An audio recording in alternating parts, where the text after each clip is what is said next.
বন্ধুরা, আপনাদের ফোনের স্টোরেজ কি ভরে যাচ্ছে এবং মোবাইলও হিট হয়ে যাচ্ছে? তাহলে এই সেটিংসটি অবশ্যই চেক করুন। আর সেটা চেক করার জন্য প্রথমে আমাদের প্লে স্টোর অ্যাপে তারপরে কোণে একদম দেখতে পাবেন প্রোফাইলের চিহ্ন আছে, সেই চিহ্নয় ক্লিক করলেই একটা পেজ ওপেন হয়ে আসবে। তারপরে একটু স্ক্রল করে নিচের দিকে গিয়ে দেখলে সেটিং অপশানটি পাওয়া যাবে। সেটিং অপশানে ক্লিক করলে নেটওয়ার্ক প্রেফারেন্স বলে একটু অপশান পাবেন এবং তারপরে দেখবেন অটো আপডেট বলে একটু অপশান পাবেন। আর এইখানে অটো আপডেট যে অপশানটা আছে দেখুন, এটা অন আছে। এটা ডোন্ট অটো আপডেট অ্যাপস বলে এখানে ক্লিক করে দেবেন।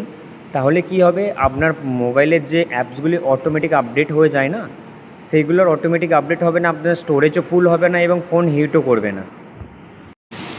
তো বন্ধুরা, ভিডিওটি যদি ভালো লেগে থাকে অবশ্যই লাইক, কমেন্ট অ্যান্ড শেয়ার করে দেবেন। আর হ্যাঁ, এইরকমই ভিডিও পাওয়ার জন্য চ্যানেলটি এক্ষুনি সাবস্ক্রাইব করে রাখুন এবং তার সাথে সাথে বেল আইকনটিও প্রেস করে দেবেন।